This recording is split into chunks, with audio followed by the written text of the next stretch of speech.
നമുക്ക് പല പാത്വേയിലൂടെ തീർച്ചയായിട്ടും നമുക്കൊരു തീർച്ചയായിട്ടും രജിസ്ട്രേഷൻ എടുക്കാൻ സാധിക്കും. അപ്പോൾ അത് ഏതൊക്കെ പാത്വേസ് ആണ് ആ പ്രധാനമായിട്ടുള്ളത്? ഇപ്പൊ ആപ്രയിൽ രജിസ്ട്രേഷൻ കിട്ടണമെന്നുണ്ടെന്നുണ്ടെങ്കിൽ പല പാത്വേസ് ആ ഉണ്ട്. ഇപ്പം ഓവർസീസ് ആയിട്ടുള്ള രജിസ്റ്റേർഡ് നേഴ്സസിനും ചെയ്യാം. അതുപോലെ തന്നെ ഓസ്ട്രേലിയയിൽ തന്നെ രജിസ്റ്റേർഡ് ക്വാളിഫൈഡ് ആയിട്ടുള്ള രജിസ്റ്റേർഡ് നേഴ്സസിനും ഒക്കെ ചെയ്യാം. അപ്പൊ അവിടുത്തെ ആ ഒരു ഓസ്ട്രേലിയൻ ഗ്രാജുവേഷൻ കിട്ടി, നേഴ്സിംഗ് ഗ്രാജുവേഷൻ ഉണ്ട്, അംഗീകൃത വിദ്യാഭ്യാസ സ്ഥാപനത്തിൽ നിന്നുള്ള ഒരു നേഴ്സിംഗ് ഗ്രാജുവേഷൻ കിട്ടിക്കഴിഞ്ഞാൽ നമുക്ക് അവിടെ പ്രാക്ടീസ് ചെയ്യാം.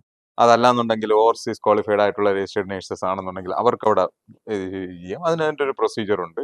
ഔട്ട്കം ബേസ്ഡ് അസസ്മെന്റ് എന്ന് പറയുന്ന ആ പാത്വേയിലൂടെ, ആ മാർഗത്തിലൂടെ അവർക്ക് അവിടെ രജിസ്ട്രേഷൻ കിട്ടുകയും ആ രജിസ്ട്രേഷൻ്റെ അടിസ്ഥാനത്തിൽ അവർക്ക് അവിടെ ജോലി ചെയ്യാൻ കഴിയും. ന്യൂസിലാൻഡിലും രജിസ്റ്റർ ചെയ്യപ്പെടുകയോ അല്ലെങ്കിൽ ഓസ്ട്രേലിയയിൽ രജിസ്റ്റർ ചെയ്യപ്പെടുകയോ ചെയ്യുന്ന ഒരു നേഴ്സിന് പരസ്പരം ആ രണ്ട് രാജ്യങ്ങളിൽ എവിടെ വേണമെങ്കിലും പോയി ജോലി ചെയ്യാം.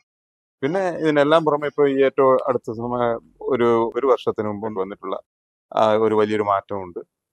ഒരു ന്യൂ പാത്ത് വേ വന്നിട്ടുണ്ട്. ഏകദേശം 6 രാജ്യങ്ങളിൽ നിന്നുള്ള രജിസ്ട്രേഷൻ ഉള്ള നേഴ്സുമാരൊക്കെ ഓസ്ട്രേലിയയിൽ വന്നിട്ടുണ്ടെങ്കിൽ അതിന് ഇക്വലൻ്റ് ആയിട്ട് തന്നെ ഓസ്ട്രേലിയൻ രജിസ്ട്രേഷനെ കാണുകയും നമ്മൾ ആ പ്രൊസീജിയറിലൂടെ വരികയും ചെയ്യുകയാണെങ്കിൽ തീർച്ചയായിട്ടും നമുക്ക് ഓസ്ട്രേലിയയിൽ പ്രാക്ടീസ് ചെയ്യുന്നതിന് ബുദ്ധിമുട്ടുണ്ടാകും.